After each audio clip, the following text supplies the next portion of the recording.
Hello everyone, मी Zakir sir, संचालक vision academic invert. विद्यार्थी मित्रांनो, जर तुम्ही उत्पादन शुल्क भरतीची तयारी करत असाल तर तुमच्याकरिता आजच्या या व्हिडिओमध्ये आपण इंग्रजीतील अतिमहत्त्वाच्या प्रश्नांचा आज आपण सविस्तर अभ्यास करणार आहोत. तुम्हालाही माहीत आहे येत्या काळामध्ये उत्पादन शुल्क भरती होणार आहे, ज्याच्या अंतर्गत दारूबंदी पोलीस असेल, लघुलेखक असेल, लघुटंक लेखक असेल, त्याच्यानंतर निजवान असेल, ज्याला आपण चालक म्हणतो, चपराशी असेल, इत्यादी पदांचा याच्यामध्ये समावेश होतो. आणि या सर्व पदांकरिता इंग्रजी विषय हा महत्त्वाचा ठरतो. म्हणून तुम्ही जरी वनरक्षकची जरी तयारी करत असाल तरीही या व्हिडिओमध्ये तुम्हाला इंग्रजीच्या प्रश्नांचा अभ्यास होईल. तर सुरुवात करूया आजच्या या प्रश्नांना. पहिला प्रश्न पहा, काय म्हणतो इथं, select the option that express the given sentence in active voice. दिलेल्या विधानाचा आपल्याला योग्य तो ऍक्टिव्ह वॉइस निवडायचा आहे.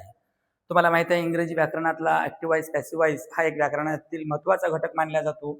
आणि पहिला जो प्रश्न आहे इथं, you will be told the whole plan by Rekha, हा जो वाक्य आहे हा दिलेला स्टेटमेंट ऑलरेडी जो आहे हा पॅसिव्ह वॉइसचा आहे.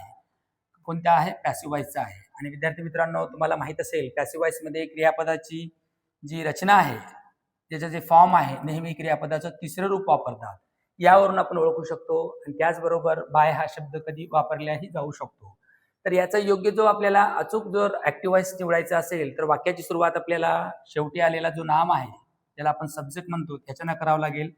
चारही पर्यायांची सुरुवात रेखा या नामाने झालेली आहे. तर याचं आपल्याला अचूक जो आहे, पहिला जर ऑप्शन बघितलं तर विल हॅव टोल्ड हा नाही येऊ शकत, कारण दिलेला जो सेंटेन्स आहे हा सिंपल फ्युचर टेन्सचा आहे, सिंपल फ्युचर टेन्सच्या पॅसिव्ह वॉइसचा. म्हणून आपल्याला योग्य तो सिंपल फ्युचर टेन्सचा ऍक्टिव्ह वॉइस पाहिजे.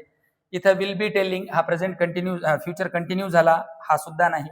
तिसरा जो आहे रेखा हॅज टोल्ड म्हणल्यानंतर प्रेझेंट परफेक्ट झालं, हा सुद्धा नाही. त्याच्यानंतर जो चौथा जो आहे रेखा विल टेल, तुम्हाला माहित असेल सिंपल फ्युचर मध्ये शॉल किंवा विल या हेल्पिंग वर्बचा वापर केला जातो. त्याच्यानंतर क्रियापदाचं फर्स्ट फॉर्म वापरतात. म्हणजेच या सेंटेन्सचा अचूक जो ऍक्टिव्ह वॉइस आहे हा कोणता आहे? Rekha will tell you the whole plan, हा याचं अचूक उत्तर आहे. तर त्याच्यानंतर पुढील प्रश्न पहा, काय म्हणलेलं आहे इथं आपल्याला या इडियमचा अर्थ हे करायचा आहे, हिट द सॅक. याचा अर्थ होतो झोपी जाणे. याचा अर्थ काय होतो? झोपी जाणे या अर्थाने आपण वापरतो. तर याचा अर्थ स्पष्ट करणारे जे चार पर्याय आहेत पहा. हॅव पेशन्स, संयम असणे ज्याला म्हणतो, पेशन्स म्हणजे संयम असणे. इथं झोपण्याविषयी बोललेला आहे, हा नाही. गो टू स्लीप हा करेक्ट आहे. झोपी जाणे यासाठी कोणता शब्द वापरतो आपण? Go to sleep. त्याच्यानंतर बी व्हेरी अँग्री, खूप रागावणे. त्याच्यानंतर इग्नोर समवन, कोणाला दुर्लक्ष करणे, हेही होत नाही. म्हणजे ऑप्शन नंबर 2 जो आहे हा याचं करेक्ट आन्सर आहे. त्यानंतर पुढील प्रश्न पहा, काय म्हटलेलं आहे, select the most appropriate option to fill in the blanks. रिकाम्या जागी आपल्याला योग्य तो शब्द घ्यायचा आहे. आणि हा जो ऑप्शन आहे दिलेला ए द द असेल किंवा ए द असेल आणि ए द असेल, हे जे घटक आहेत हे आर्टिकलवर आधारित आहेत. तर इथं आपल्याला काय करावं लागेल, I forgot dash name of dash lady we met in the park. तर याच्यामध्ये सेंटेन्सचा अर्थ जर लक्षात घेतलो तर इथं स्पेसिफिक लेडी विषयी बोलत आहे आणि स्पेसिफिक नेम विषयी बोलत आहे. आणि जेव्हा विशिष्ट माहिती असते तेव्हा आपल्याला आर्टिकल कोणता वापरावं लागेल? द वापरावं लागेल. का? आय फॉरगॉट द नेम, मी तो नाव विसरला. कोणत्या? ऑफ द लेडी, त्या लेडीचा. We met in the park, जिला आम्ही पार्क मध्ये भेटलो. म्हणजे ऑप्शन नंबर 2 जो आहे हा करेक्ट आहे. तर तुम्हाला माहित असेल विद्यार्थी मित्रांनो, इंग्रजीमध्ये 3 आर्टिकल वापरतात, ए अँड द. जेव्हा एखाद्या सेंटेन्समध्ये निश्चित आणि त्याचबरोबर स्पेसिफिक माहिती सांगत असेल तेव्हा आर्टिकल आपल्याला द वापरावं लागेल. त्यानंतर पुढील प्रश्न पहा, काय म्हटलेले आहे इथं, पॅराजंबलवर आधारित हा प्रश्न आहे. तर तुम्हाला ही लक्षात आलं असेल, जर तुम्ही वनरक्षकची जरी तयारी करत असाल तर मागच्या पेपरमध्ये तुम्ही बघितलाच असाल की त्याच्यामध्ये सुद्धा पॅराजंबलवर आधारित प्रश्न विचारलेले आहेत. आणि हे जे पेपर्स आहेत हे सुद्धा TCS ने घेतलेलेच पेपर्स आहेत. दारूबंदीच्या पेपरसाठी असेल, राज्य उत्पादनाच्या विभागामध्ये आलेले जे असेल, तर याकरिता आपल्याला पॅराजंबलवर आधारित प्रश्न विचारले जातात. हा मला एक मुद्दा तुम्हाला सांगायचा आहे. आणि पॅराजंबल म्हणजे तुम्हाला माहित आहे दिलेले 4 विधान असतात. या विधानांचा आपल्याला योग्य तो क्रम लावून एक अचूक असा पॅरेग्राफ बनवायचा असतो, दिलेल्या ह्याच्यामध्ये काय करतात सिक्वेन्स बदललेला असतो, तर सर्वप्रथम 4 वाक्य आपण काळजीपूर्वक वाचून घ्यावं आणि त्यानंतर दिलेला उतारा कशाविषयी आहे हे आपल्याला समजून घ्यावं लागेल. तर पहा इथं काय म्हटलेलं आहे, तर I made family few years ago, a young couple and their son who was in the 7th standard. तर इथं प्रश्नाची सुरुवात आपल्याला दिसेल की या पहिल्या एनेच होईल, हा फर्स्ट झाला का, तर इथं ए मध्ये आपल्याला याचा उतारा कशावर आधारित आहे हा इथं समजून जाईल. मी एका परिवाराला भेटलो, राईट, आणि एक यंग कपल होते आणि त्याचबरोबर त्यांचा एक मुलगा होता जो कितीमध्ये होता, 7वी मध्ये होता. त्याच्यानंतर तो सेकंड जो आहे सेंटेन्स याच्यामध्ये कोणता येईल बघा, काय म्हटलेलं आहे, they had fallen on tough time. हा डी जो आहे हा सेकंड सेंटेन्स येईल. They had fallen on tough times because of the pandemic ज्याला म्हणतो आपण महामारी, ज्याला म्हणतो कोरोनासारखी महामारी, आणि एक महामारी होती. But they wanted their son to continue studies but did not have the fees for the school. या महामारीमुळे त्यांना एक अडचण आली. ती अडचण कशाची होती, फीस पेच्या रिगार्डिंग होती. हा सेंटेन्स 2 नंबरला आला. आणि त्याच्यानंतर 3ऱ्या नंबरला जो आहे हा सेंटेन्स आपण घेऊ शकतो बी का, I am happy that my wife and I could be some use to them. आम्ही यांच्या कामाला आलो. हा सेंटेन्स 3 नंबरला आला. आणि उर्वरित जो आहे, the young boy is now in the 10th standard. आणि आज तो मुलगा जो आहे हा कितवीला आला, 10th स्टँडर्डला आला. म्हणजे हा जो सी नंबरचा आहे हा वाक्य शेवटी येईल. म्हणजेच ए डी त्याच्यानंतर बी सी म्हणजेच पर्याय क्रमांक 2 आहे. तर या 4ही विधानातून महामारीमध्ये झालेली मदत आणि आपण कोणाला तरी कामी आलो हे सांगणारे हे 4 विधान आहे. तर याचा असा अचूक क्रम लावू शकतो आपण. त्याच्यानंतर पहा पुढील प्रश्न, select the most appropriate option to fill in the blank. रिकाम्या जागी आपल्याला योग्य अर्थपूर्ण करणारा शब्द निवडायचा आहे. When I get up dash dash I can see the sunrise from my balcony. आता पहा, वेन आय गेट अप, आता गेट अप म्हणजे सकाळी उठणे. सकाळी लवकर उठण्यासाठी शब्द कोणता वापरलो, तो आपण अर्ली शब्द वापरतो अर्थानुसार. कोणता आहे, सकाळी लवकर उठण्यासाठी अर्ली हा शब्द वापरतो. आणि असे जे शब्द असतात वाक्याच्या अर्थानुसार, जे वाक्याला एक वेगळं म्हणजे अर्थपूर्णता प्राप्त करून देतात, असे शब्द आपल्याला अर्थानुसार घ्यावे लागतात. हे इनिशियली, त्याच्यानंतर फर्स्टली, टाइमली असे शब्द आपण वापरू शकत नाही, कारण या वाक्याचा अर्थपूर्ण होत नाही. त्यानंतर पुढील पहा प्रश्न क्रमांक 6. इथं आपल्याला काय म्हटलेलं आहे, the sea breezes has blowing from the sea to the land. इथं आपल्याला काय करायचं, अंडरलाईन केलेला जो हेल्पिंग वर्ब आणि वर्ब आहे याला रिप्लेस करायचा आहे. आणि हा जो सेंटेन्स आहे कशाविषयी माहिती सांगतो, जो सी ब्रिजेस म्हणजे समुद्रावरील जी वाहणारी जी जो वारा आहे हा जमिनीकडे वाहतो. आता हा जो सेंटेन्स आहे हा सिंपल प्रेझेंट टेन्स मध्ये एक वस्तुस्थिती किंवा फॅक्ट सांगणारा सेंटेन्स आहे. तर याच्यामध्ये आपल्याला जेव्हा एखादी वस्तुस्थिती किंवा सत्य घटना सांगायची असेल तेव्हा आपण सिंपल प्रेझेंट टेन्सचा वापर करतो. तर याच्यामध्ये इज ब्लोईंग हा येत नाही, चालू काळासाठी वापरतो. ब्लोज हा इथं आपण पर्याय वापरू शकतो. का वापरू शकतो, कारण इथं जो सेंटेन्स आहे या सेंटेन्सला इथं सिंपल प्रेझेंट टेन्स मध्ये लिहिल्यावर वाक्याला एक अर्थपूर्णता प्राप्त होते. आणि त्याचबरोबर द सी ब्रेज हा जो सेंटेन्स आहे त्याचा जो सब्जेक्ट आहे हा कसा आहे, सिंग्युलर आहे. आणि सिंग्युलर असल्यामुळे इथं वर्बला सुद्धा यस जोडावं लागते. म्हणून इथं आपण काय पर्याय क्रमांक 2 निवडलो. बाकीचं हॅज ब्लोन किंवा इज बिंग ब्लोन हा सुद्धा इथं पर्याय वापरत नाही. आणि तुम्हालाही माहित असेल विद्यार्थी मित्रांनो, जेव्हा एखादी घटना सत्य असेल, युनिव्हर्सल ट्रूथ असेल, अशा घटनेचा उल्लेख करताना इंग्रजी असेल, मराठी असेल, साधा वर्तमान काळ आपण वापरतो. म्हणून इथं आपण ऑप्शन नंबर 2 निवडलेला आहे. त्यानंतर पहा पुढील प्रश्न कशाविषयी सांगितलेला आहे. या अधोरेखित केलेल्या शब्दसमूहाबद्दल आपल्याला एक शब्द निवडायचा आहे. My son is interested in the study of celestial bodies. आता याचा अर्थ काय होतो पहा, सेलेस्टियल बॉडीजचा अर्थ ज्याला म्हणतो आपण खगोलाचा अभ्यास करणारे. कशाविषयी, खगोलाचा अभ्यास, ज्याच्यामध्ये तारे, चंद्र, ग्रह यांचा अभ्यास करणारा शास्त्र. यासाठी आपल्याला 4 पर्याय दिलेले आहेत पहा. इथं अॅक्युस्टिक आहे, ज्याला आपण ध्वनीशास्त्र म्हणतो. कोणतं आहे, ध्वनीशास्त्र, हा इथं नाही वापरू शकत आपण. त्याच्यानंतर दुसरा आहे ऍस्ट्रॉनॉमी आहे. ऍस्ट्रॉनॉमी म्हणजेच काय आहे? खगोलशास्त्र. हा इथं करेक्ट आहे, कारण ज्या शास्त्रामध्ये कशाचा तारे, चंद्र, ग्रह यांचा अभ्यास करतो त्याला इंग्रजीमध्ये ऍस्ट्रॉनॉमी म्हणतो. आणि उरलेला जो तिसरा आहे क्रोनॉलॉजी, ज्याला आपण काय म्हणतो तिथं कालक्रमनाशास्त्र म्हणतो, ज्याच्यामध्ये कालगणनाविषयी माहिती दिलेली असते. त्याच्यानंतर एव्हिएशन जी आहे त्याच्यामध्ये आपण विमानविद्याशास्त्र म्हणतो, यासाठी आपण एव्हिएशन शब्द वापरतो. म्हणजेच काय आहे इथं पर्याय क्रमांक 2 जो आहे हा याचा अचूक उत्तर आहे. त्यानंतर पहा पुढील प्रश्न काय म्हणतो काय नाही. इथं दिलेले जे शब्द दिलेला जो सेंटेन्स आहे याचा आपल्याला व्हॉइस मध्ये बदल करायचा आहे. सेंटेन्स इथं पॅसिव्ह व्हॉइस करायचा आहे. इथं the goalkeeper keep the ball back. इथं किक शब्द वापरलेला आहे, म्हणजे सिंपल पास्ट V2 आहे. आणि V2 मध्ये कोणता आहे? हा एव्हीचा सेंटेन्स आहे. कशाचा आहे? एव्ही, ज्याला आपण म्हणतो ऍक्टिव्ह व्हॉइस म्हणतो. ऍक्टिव्ह व्हॉइस म्हणजे आपल्याला काय करायचं? करेक्ट पॅसिव्ह व्हॉइस निवडायचा आहे. आणि पॅसिव्ह व्हॉइसची बिगिनिंग कशाने करावं लागेल? आपल्याला योग्य तो ऑब्जेक्ट न करावं लागेल. याच्यामध्ये पहा द बॉल बॅक जो आहे याच्यामध्ये the ball, the goalkeeper was kick by the ball, हा नाही. त्याच्यानंतर पहा the ball was kick back by the goalkeeper, हा इथं आपण करेक्ट घेऊ शकतो का? याची जी स्ट्रक्चर आहे सिंपल पास्ट असल्यामुळे इथं हेल्पिंग वर्ब म्हणून आपण वॉज किंवा वर वापरू शकतो. आणि त्याचबरोबर दुसरी महत्वाची गोष्ट, वर्बचं इथं थर्ड फॉर्म वापरतो.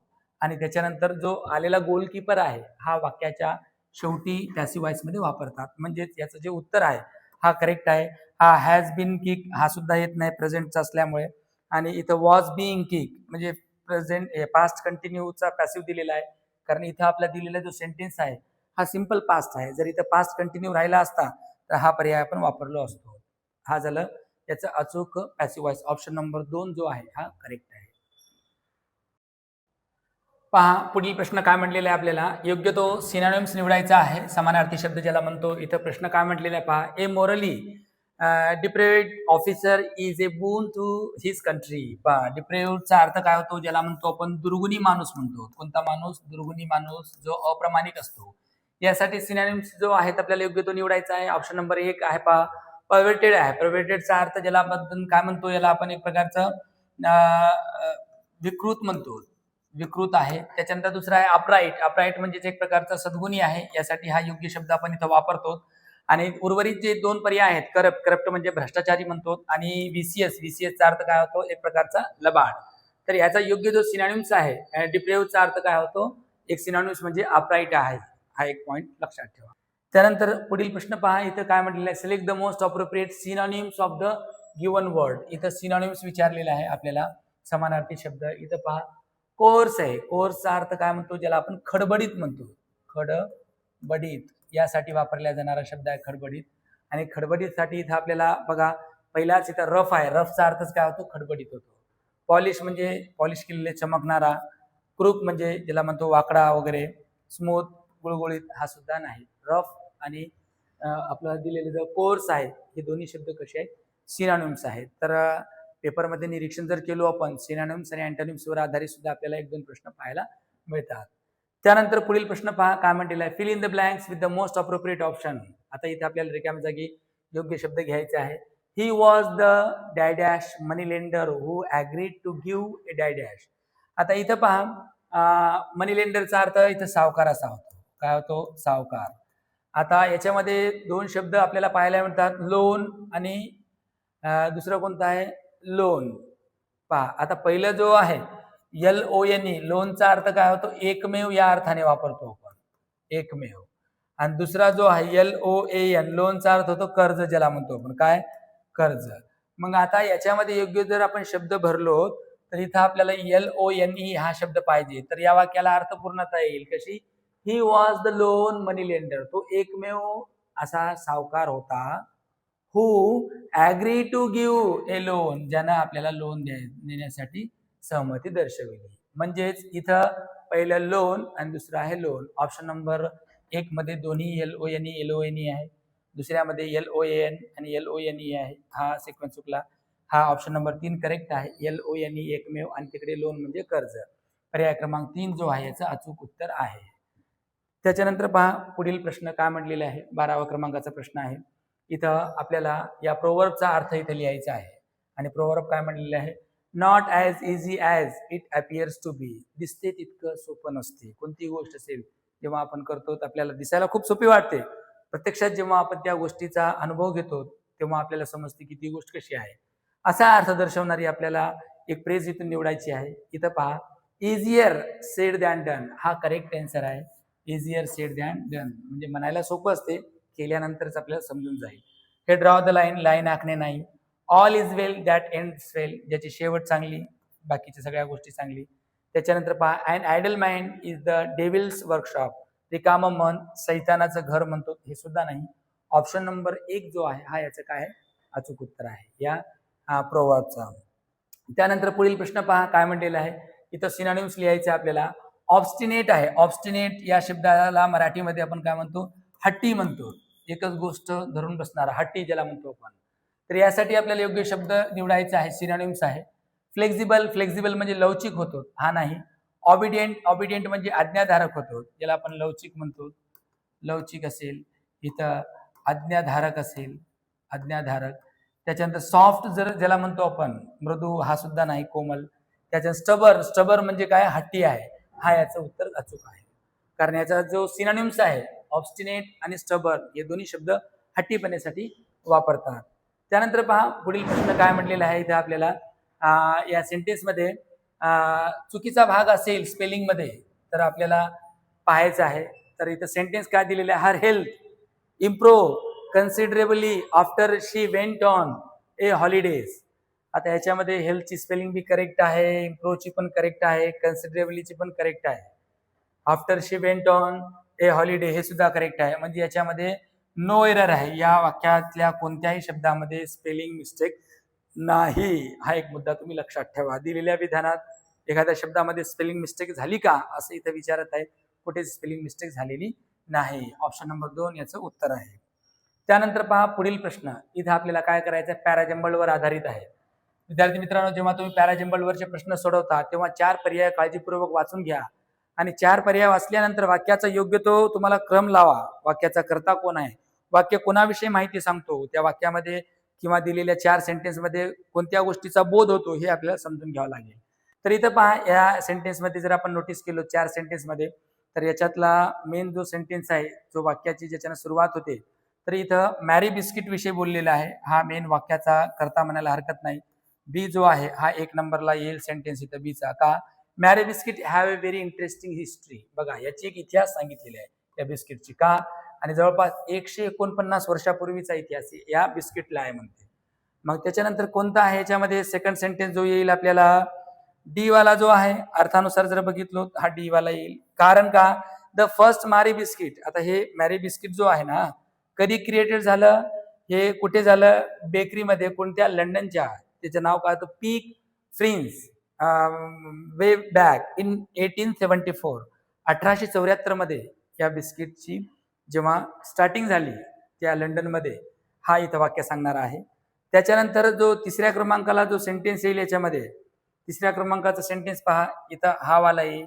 ए काय येईल, तर इथं काय म्हटलेलं आहे, a special snacks was needed to commemorate the matrimonial alliance between Grand Duchess Maria Alexandra of Russia and the Duke of Edinburgh. आता पहा, यांच्या एक विशिष्ट प्रोग्रामच्या निमित्तानं हा बिस्किट एक खाद्यपदार्थ म्हणून बनवण्यात आलेला होता.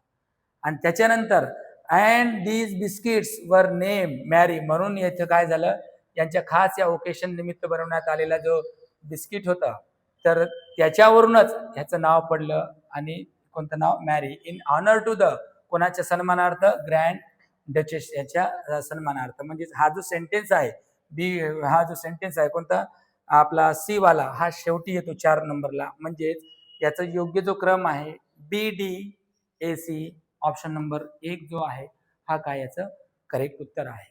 पहा, म्हणजे हा एक पॅराजंबलवर आधारित असलेला प्रश्न, याच्यामध्ये एका बिस्किटची इतिहास, बिस्किटचा इतिहास आपल्याला इथं सांगितल्या गेलं. त्यानंतर पहा पुढील प्रश्न काय म्हटलेला आहे, select the most appropriate option to fill in the blanks. रिकाम्या जागी योग्य शब्द आपल्याला फिल करायचा आहे. My neighbours tie dash dog Bingo in the garden. आता अर्थपूर्ण असलेला शब्द आपल्याला फिल करायचा आहे. आता माय नेबर्स टाई, आता कोणाला टाय केली? देर डॉगच म्हणावं लागेल. इथं अर्थ पूर्णता प्राप्त करणारा शब्द देर शब्द आहे. देर डॉग का बिंगो इन द गार्डन. आता देर म्हणजे त्यांचा या अर्थाने वापरलेला शब्द इट्सलाही म्हणता येत नाही, हरलाही म्हणता येत नाही आणि हिजही म्हणता येत नाही. आणि हे सगळे जे आहेत विशेषतः सिंग्युलर्स आहेत. आणि दुसरी महत्वाची गोष्ट इथं माय नेबर्स म्हणलेला आहे, प्लुरल्स आहेत. आणि देर म्हणल्यानंतर इथं काय आपल्याला प्लुरलच पाहायला मिळतो. प्लुरल हा एक मुद्दा तुम्ही लक्षात ठेवा. म्हणून तिथं आपण कोणता आहे? देर हा शब्द वापरलेला आहे. त्यानंतर पहा नेक्स्ट जो क्वेश्चन आहे, आयडेंटिफाय द मिसस्पेल्ड वर्ड. आता पहा इथं 4 जे शब्द दिलेले आहेत त्या 4 शब्दांची आपल्याला योग्य ती पाहणी करावी लागेल. याच्यातली स्पेलिंग कुठे चुकलेली आहे पहा. इथं एक शब्द जो पहिला आहे या शब्दाची स्पेलिंग चुकलेली आपल्याला दिसते. मेलंकली आहे,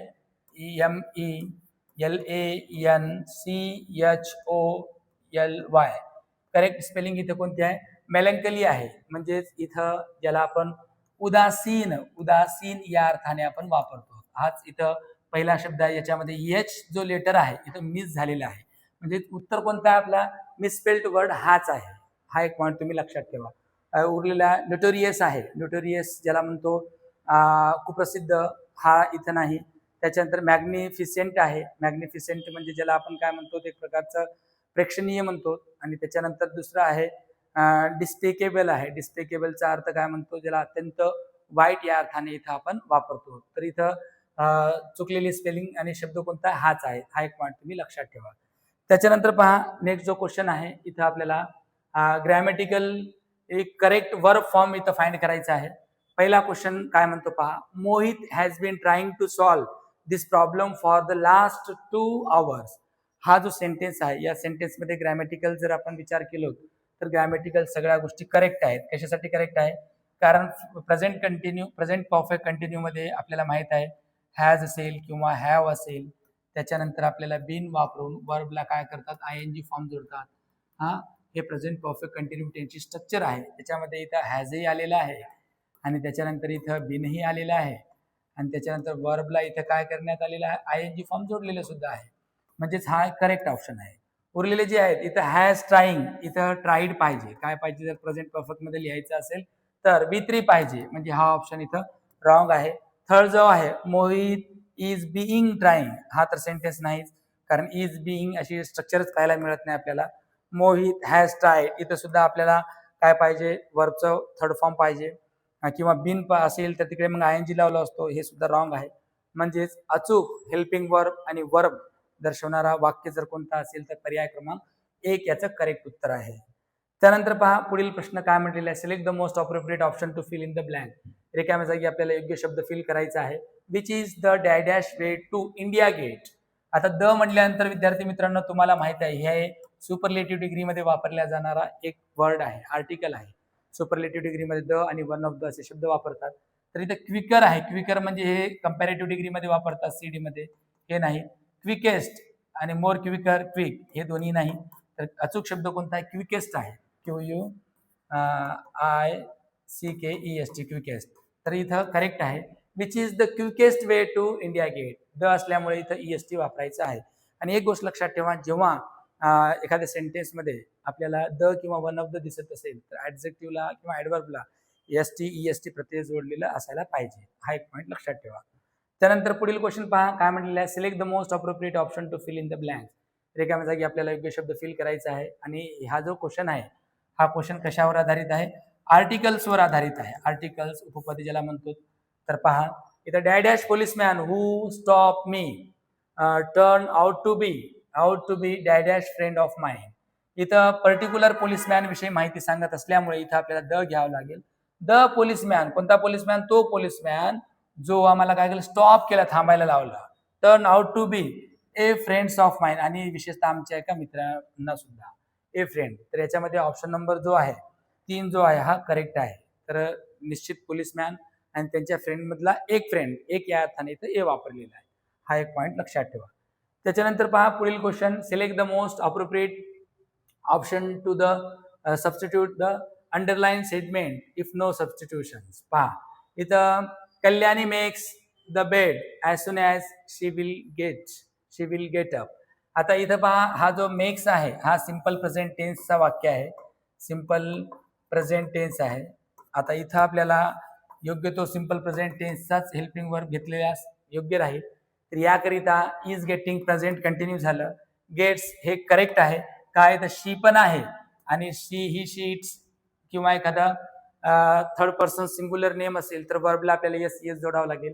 हे करेक्ट आहे. गेटिंग नाही आणि नो सबस्टिट्यूशन सुद्धा नाही. ऑप्शन नंबर 2 याचं काय करेक्ट उत्तर आहे. कशामुळे अशा प्रश्नांमध्ये आपल्याला हेल्पिंग वर्ब किंवा मेन वर्ब याला आपल्याला रिप्लेसमेंट करावं लागते. त्याच्यानंतर पहा पुढील प्रश्न 22वा काय म्हणतो पहा. इथं अँटोनिम्स विचारलेले आहे, ज्याला आपल्याला एक विरुद्धार्थी शब्द म्हणतो आपण. योग्य तो विरुद्धार्थी शब्द आपल्याला इथं निवडायचा आहे. आता इथं पहा ऑफेंड आहे. ऑफेंडचा अर्थ काय होतो, ज्याला म्हणतो आपण दुखावणे म्हणतो. काय आहे, दुखावणे या शब्दासाठी वापरतो. पहिला जो आहे अलर्ट आहे. अलर्टचा अर्थ काय होतो, ज्याला आपण सावध म्हणतो, ज्याला आपण काय आहे सावध. त्याच्यानंतर पहा अफ्रंट आहे. अफ्रंटचा अर्थ काय होतो, ज्याला आपण म्हणतो तो एक प्रकारचा अपमान आहे, अपमान आहे. त्याच्यानंतर अॅनोय आहे. अॅनोयचा अर्थ काय होतो, त्रास देणे होतो, त्रास देणे. आणि त्याच्यानंतर असिस्ट आहे. असिस्ट म्हणजे काय, मदत, काय आहे मदत करणे यासाठी आपण वापरतो. म्हणजे या अफेंड या शब्दासाठी अचूक जो पर्याय आहे ऑप्शन नंबर 4 याचं काय अचूक उत्तर आहे. आणि अँटोनिम्स आहे विरुद्धार्थी शब्द, पर्याय क्रमांक 4. त्यानंतर पहा पुढील question, select the most appropriate option to fill in the blank. रिकाम्या जागी योग्य तो शब्द भरायचा आहे. आणि विद्यार्थी मित्रांनो, ज्ञान शब्द पाहिल्यावर आपल्याला लक्षात येते की इथं काय, हा जो सेंटेन्स आहे कोणत्या डिग्रीचा आहे, हा सेंटेन्स आपल्या कंपॅरेटिव्ह डिग्रीचा आहे.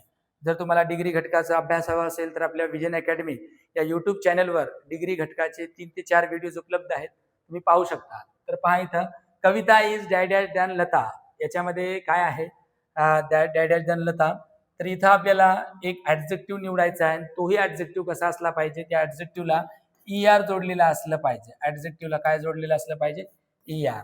आता मोर एल्डर, एल्डेस्ट, ओल्ड, ओल्डर, याच्यामध्ये ऑप्शन नंबर 4 काय आहे करेक्ट आहे. तर याचा अर्थ कसा होतो पहा वाक्याचा, कविता इज ओल्डर दॅन लता. कविता कशी आहे, लतापेक्षा ओल्डर म्हणजे मोठी आहे. तर इथं ऑप्शन नंबर 4 हा करेक्ट आहे.